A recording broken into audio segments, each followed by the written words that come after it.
Ketua Umum Partai Golkar Setia Novanto dalam wawancara bersama produser lapangan Heranov Albasir mengaku telah mempersiapkan nama jika Presiden Joko Widodo nantinya mengakomodir kader Golkar di pemerintahan.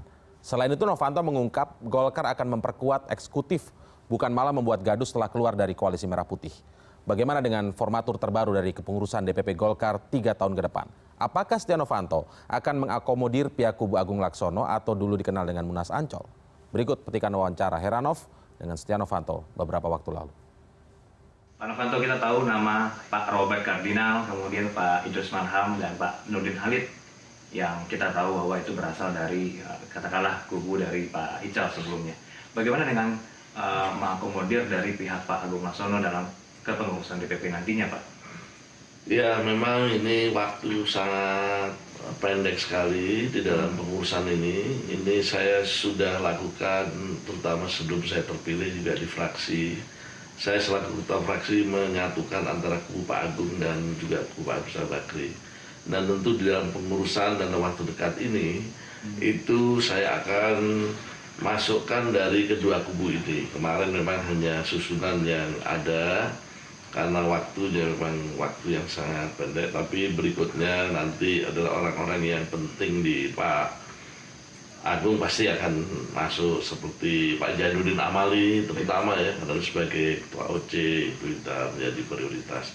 Ada beberapa lagi yang dari Pak Agung tentu akan menjadi prioritas untuk masuk di sini, dan mudah-mudahan semua akan kita masukkan juga unsur-unsur yang dari para pihak-pihak senior-senior yang memang sudah memberikan tempat ya. Terus para kaum muda ini juga kita akan berikan tempat yang baik supaya regenerasi terus akan berjalan gitu. 7 lawan Bapak kemarin itu adalah Pak Ade Komarudin yang salah satunya menjadi ketua DPR. Nantinya bagaimana Pak di DPR? Apakah ada rotasi nantinya? Katakanlah penyegaran dari Partai Golkar untuk kepengurusan di DPP dan DPR nanti? Ya, pertama saya di 7 kandidat yang ada itu saya menilai mereka adalah putra-putra terbaik ya. Selain visi, misi, mempunyai kelebihan masing-masing yang saya lihat, saya memberikan kontribusi yang besar kepada kepentingan Partai Golkar. Tentu ini saya ajak untuk bisa bergabung bersama-sama. Mereka juga punya tim pemenangannya juga tentu saya akan perhatikan supaya ini saya yakin menjadi kekuatan yang besar. Yang penting dalam waktu yang sangat pendek, ini merupakan waktu 3,5 tahun. Saya minta orang yang ditempatkan ini juga orang yang betul-betul bekerja. Karena di saatnya bekerja, maka saya juga udah lintingkan badu saya untuk bekerja itu. Jadi ini memang dari awal saya pemilihan saya sudah lakukan untuk inilah saatnya, dan saya akan lakukan dengan 100 kali kerja, 100 hari kerja, dan kedua juga akan menjadi 3 tahun kerja. Ini saya program yang saya sudah mulai programkan. Gitu. Pak Novanto, ini kan Pak Abu Rizal Bakri ditunjuk sebagai Ketua Dewan Pembina. Ada kekhawatiran dari publik Pak, ini akan terjadi matahari kembar katakanlah begitu. Apakah tidak akan terjadi, siapa yang akan menjadi matahari nanti Pak di kepengurusan yang baru nanti? Saya sudah biasakan hubungan saya dengan Pak Abu Bakri juga dengan senior lain. Tentu sebagai Ketua Dewan Pembina itu saya tentu minta advis. Tapi saya sebagai Ketua Umum tentu mempunyai hak prerogatif memutuskan segala sesuatunya. Dan ini Pak Abu Bakri sudah mengatakan dengan jelas bahwa kamu sebagai Ketua Umum silahkan untuk memimpin, dan semuanya adalah kamu putuskan dengan hak prerogatif kamu. Jadi ini yang memang hubungan ini sudah kita bina bertahun-tahun, yang dimana saya menjadi Ketua DPR, Ketua Fraksi. Beliau tidak pernah memberikan instruksi-instruksi hal-hal yang berkaitan dengan apa yang menjadi keputusan yang sudah menjadi program dari Pak Abu Bakri. Nah, sekarang sebagai pembina ini tentu mekanismenya sudah kita sepakati bersama untuk bisa memajukan Golkar ke depan. Jadi ini ya, nggak usah, saya rasa nggak perlu khawatir masalah itu.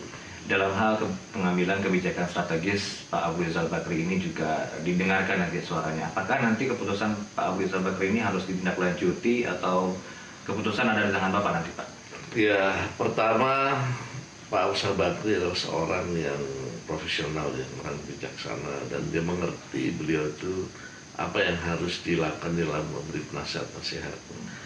Dan saya selaku ketua umum tentu mempunyai suatu kebijakan-kebijakan yang harus saya jalankan, baik kepada struktur vertikal dan horizontal, karena manajemen yang saya lakukan itu selalu mengarah kepada manajemen yang profesional. Untuk itulah di dalam menyangkut perwujudan daripada transformasi partai yang modern, yang kuat, solid, dan berakar untuk kejayaan Partai Golkar, maka inilah manajemen organisasi, manajemen keanggotaan, dan manajemen masalah kaderisasi ini akan kita lakukan dari pusat sampai ke bawah. 100 hari kerja saya ini yang pertama akan saya rekonsiliasi dari pusat sampai ke daerah-daerah itu, kita sempurnakan masalah pengurus kecamatan, kelurahan, desa, dan kedua kekuatan DPD 1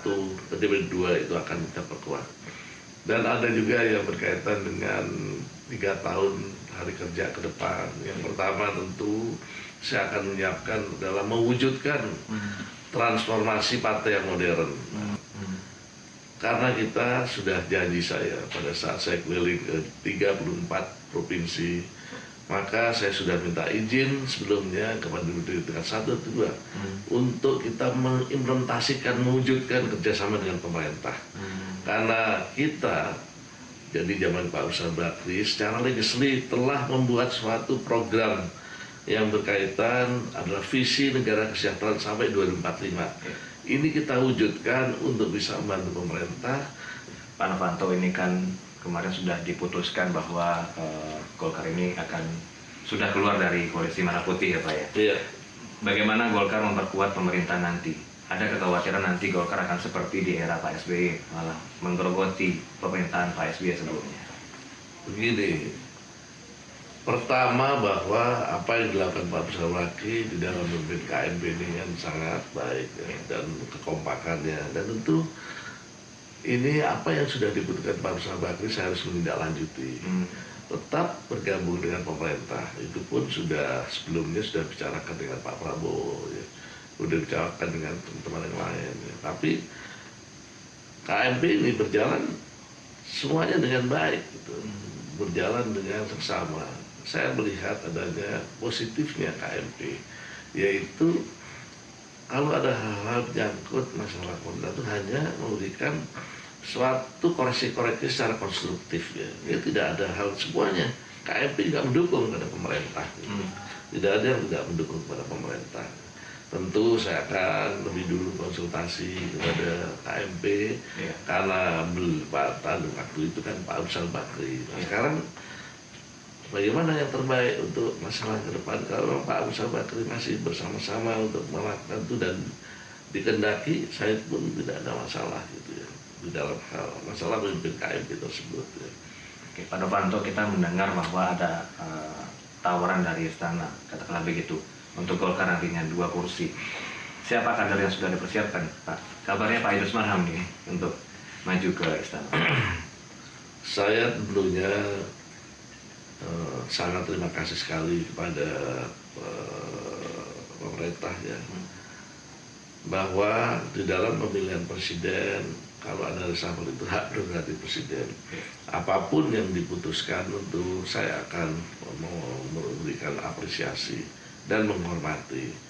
Namun kalau siapanya tentu saya harus mengadakan suatu evaluasi bersama tim.